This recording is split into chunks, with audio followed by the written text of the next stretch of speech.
एक बेहद ही खौफनाक कहानी है जिसमें एक कॉलेज का स्टूडेंट को बताया गया है। एक दिन मौसम सुबह से बहुत ख़राब था। बारिश कभी तेज कभी हल्की हो रही थी। आसमान पर काले बादल जैसे चादर ताने खड़े थे। ठंडी हवा चालू थी।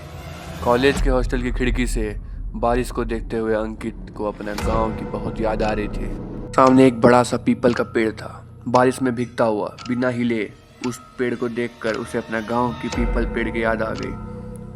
उस पर भूत रहते थे। कोई कहता था किसी ने प्रेत ने अपना घर बना रखा है, और कुछ लोग कहते थे अमावस के दिन उस पेड़ पे आत्माएं छिपकर लीक तरह उतर जाती थे। उन रातों में कोई शिकार जरूर होता था। सुबह पेड़ के नीचे खून के दाग मिलते थे। अंकित सोच रहा था कि हॉस्टल के पेड़ के पे भी भूत है। तभी किसी ने नॉक किया। किसी ने उसके कमरे के दरवाजा खटखटाया। दरवाजा खोला तो सामने एक लड़का था, उसी की उम्र का। हाय, मैं नीरज हूँ। ये रूम मेरा है। हम दोनों शेयर करेंगे। तुम्हारा नाम? मैं अंकित। दोनों गांव के थे, नए कॉलेज में आए थे। अंकित सिविल ब्रांच का था तो नीरज इलेक्ट्रिकल में था। जल्दी दोनों अच्छे दोस्त बन गए। अंकित एक गरीब किसान था। स्कॉलरशिप पे एडमिशन मिला था, वरना वो पढ़ाई छोड़कर पिताजी की मदद करता। उसके पिता ने उसे कसम खिला कर भेजा था, तो पढ़ाई करेगा, हमारी तरह कर्ज भरा जीवन नहीं जिएगा। नीरज भी कुछ ऐसा ही बैकग्राउंड से था, इससे दोनों में मस्त जमती थी। पर कुछ दिनों से नीरज अजीब सा कुछ सोच में पड़ा बैठा था, पर वो कुछ नहीं बताता था। कभी रात में उठकर हॉस्टल के पीपल पेड़ के तरफ गुजरता रहता। एक दिन जब अंकित हॉस्टल आया तो नीरज के सर पर पट्टी बंधी थी। तो उसने पूछा, ये चोट कैसी लगी? पर नीरज चुप। उसका बिहेवियर अजीब था। छोटी सी आवाज़ पर बिल्कुल चौंक जाता। नोटिफिकेशन साउंड पर परेशान हो जाता। फ़ोन हमेशा साइलेंट पर। यही अमावस की रात, आधी रात हो चुकी थी। अंकित अपने स्टडी टेबल पर पढ़ा लिखा था। उसका फोकस कमाल का था। पूरा डिपार्टमेंट उसकी मिसाल देता था। तभी खिड़की खुलने की आवाज़ आई। बाहर तेज हवा चल रही थी। अंकित बोला, यार फिर से हवा, खिड़की खुल गई। कहाँ था मेंटेनेंस वाले से ठीक करवा देने के लिए, लिंक करवाया नहीं। खिड़की बंद करते हुए उसने बाहर झाँका। बहुत तेज आंधी थी, पर तब भी उसने देखा पीपल के पेड़ के नीचे एक साया। इस वक्त पेड़ के नीचे कौन है? आज तो अमावस भी है। उसका दिल जोर से धड़कने लगा। एक बार फिर से साया दिखा, इस बार और करीब। पसीने से भीग गया अंकित। उसके नीरज को आवाज़ दी, नीरज उठ। पर कोई जवाब नहीं। उसने देखा नीरज पेड़ पर नहीं था। यार अब कहीं वो पेड़ के नीचे तो नहीं? अंकित तेजी से भागा नीचे गया। उसका दिल धड़क रहा था।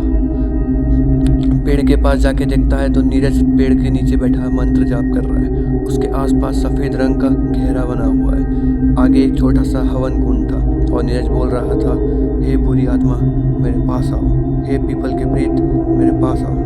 पेड़ हिलने लगा। कुत्तों के भौंकने की आवाज़ आई और फिर पेड़ के ऊपर से 3 साए उसके पास खुद ब खुद नीचे आए।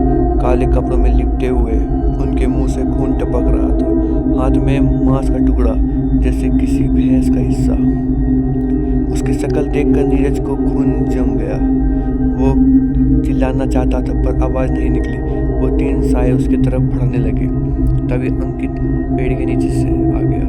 नीरज और सायों के बीच उसके आते ही जो साए अभी तक गरज रहे थे कांपने लगे, और अगले ही पल वो दोनों सिर के बल भाग गए। नीरज समझ नहीं पाया क्या हुआ। वो कौन थे? तुम्हें देखकर क्यों भाग गए? अंकित चुप रहा, फिर बोला, चलो रूम में चलते हैं, सब बताता हूँ। कमरे में आके नीरज ने पानी पिया। तब अंकित बोला, नीरज मैं जिंदा नहीं हूँ। नीरज का चेहरा सफ़ेद पड़ गया। अंकित बोला, पिछले साल मेरी मौत हुई थी, और मेरी मौत के पीछे आशीष, विनय और हरीश का काम था। नीरज की सांसें रुक गई थी। उसने पूछा, तू क्या बोल रहा है अंकित? तू जिंदा नहीं है मतलब? अंकित ने अपनी आंखों के नीचे कर ली। मैं 1 साल पहले मर चुका हूँ नीरज। उसकी आंखों में आंसू नहीं थे, सिर्फ एक अजीब सा दर्द था। ये वही हॉस्टल है जहाँ मुझे आशीष, विनय और हरीश ने रैगिंग के नाम पर मार डाला था।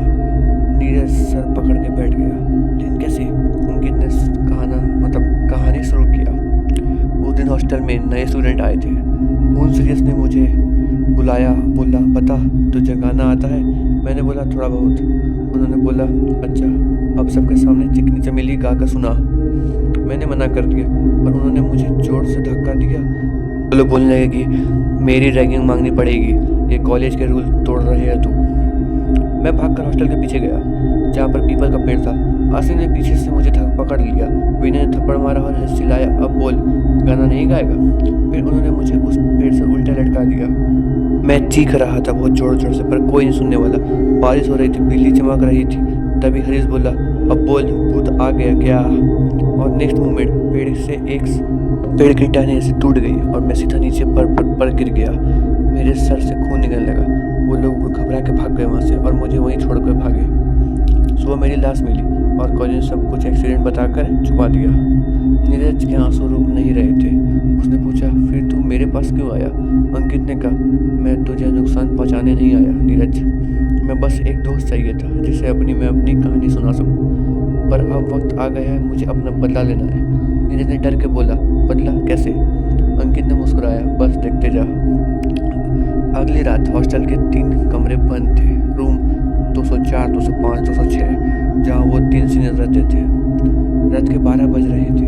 पहला आशीष का रूम, फैन अपने आप घूम रहे थे। उसका लैपटॉप ऑन था, स्क्रीन पर लिखा था, मुझे याद है पीपल के पेड़ के नीचे क्या हुआ था। आशीष चीख कर भाग रहा सीधा हॉस्टल कॉरिडोर में, लेकिन वहीं नीरज ने देखा अंकित का साया उसके पीछे पड़ा था। एक पल बिजली चमकी और जब रोशनी गई आशीष गायब था। बस उसके जूते पैर के नीचे मिले, खून से भरे हुए थे। दूसरे दिन विनय का नंबर था। वो लाइब्रेरी में था। एक किताब खोलते ही उसके अंदर से एक निकला फोटो। उस रात जब अंकित पेड़ से लटका था, फोटो के नीचे लिखा था, अब तू लटकेगा। किसी ने देखा नहीं, पर सुबह लाइब्रेरी के छत से एक लाश लटकी हुई मिली। तीसरे दिन हरीश कॉलेज के टेरेस पे था। उसने आशीष और विनय के डेथ्स को कोइंसिडेंस बताया, पर रात में जब वो वहीं गया तो उसने देखा टेरेस के कोने में कोई खड़ा था, पूरी तरह भिगा हुआ। कौन है? उसने चिल्लाया और वही आवाज़ आई, तेरे जैसे लोगों के लिए मैं पीपल का भूत नहीं, इंसान हूँ। और एक जोड़ की हवा चली। हरीश सीधा नीचे गिरा और बस उसके लास्ट वर्ड्स था, अंकित। नीरज सुबह हॉस्टल के बाहर गया तो देखा पीपल के पेड़ के पास अब कोई नहीं था। बस उस पेड़ के छाया हल्की सी मुस्कुराहट के साथ हिल रही थी और हवा में एक आवाज़ गूंजी, अब मैं शांत हूँ। ये थी एक लड़के की कहानी जिसका सपना इंजीनियर बनने का था, पर सिस्टम और जुल्म ने उसे छीन लिया। और जब इंसाफ सिस्टम नहीं दे सका तो उसने खुद ले लिया। ये कहानी यहीं ख़त्म नहीं होती। अंकित की आत्मा तो शांत हो गई, पर उस पेड़ में अब भी कुछ ऐसा था जो जिंदा है, लोगों से नफरत करता था। कॉलेज के 3 साल बाद उस होटल के पास एक नया रेसिडेंशियल कॉलोनी बन गई। उसका नाम था शांतिवन रेसिडेंसी। ये काफ़ी शांत नाम था, पर अंदर सिर्फ अशांति थी। वही कॉलोनी में एक शिफ्ट हुआ था विशाल गोंदकर अपनी फैमिली के साथ। विशाल एक IT इंजीनियर था, मुंबई में जॉब करता था। अपनी माई मीरा के साथ 6 साल का बेटा आरव के साथ उसने नया घर में कदम रखा। घर के पीछे ही एक बड़ा पीपल पेड़ था, वही पेड़ जहाँ पे कभी अंकित का एक्सीडेंट हुआ था। पहली रात सब नॉर्मल थी, बस रात के 2:30 मीरा उठकर चिल्लाई, विशाल, खिड़की से कोई देख रहा था। विशाल ने तुरंत टॉर्च उठाई, पर वहाँ कोई नहीं था, बस पेड़ की छाया हिल रही थी। अगली सुबह उनका बेटा आरव गार्डन में खेल रहा था। मीरा ने देखा वो पेड़ के पास किसी से बात कर रहा था। बेटा, किससे बात कर रहे हो? आरव मुस्कुराया, वो भैया हैं, वो मुझे चॉकलेट देते हैं। मीरा ने पूछा, कौन भैया? आरव बोला, वही जो पेड़ के पीछे रहते हैं। उसके बाद से मीरा हर दिन आरव को पेड़ के पास देखती है, कभी उससे बातें करती है, कभी हंसकर उस पर दिख रहा होता है वो। एक दिन रात में मीरा ने अपना सपना देखा। पेड़ के नीचे एक लड़का खड़ा है, पूरी तरह भीगा हुआ, और उसके हाथ में एक छोटी सी टॉय कार है। वो मीरा के पास आया और बोला, अपने बच्चे को यहाँ मत आने देना, वरना पेड़ उसको छोड़ नहीं पाएगा। मीरा चीख कर उठ गई। विशाल ने उसे संभाला और उसने सपना किसी को नहीं बताया। अगली शाम विशाल ऑफिस से लेट आया।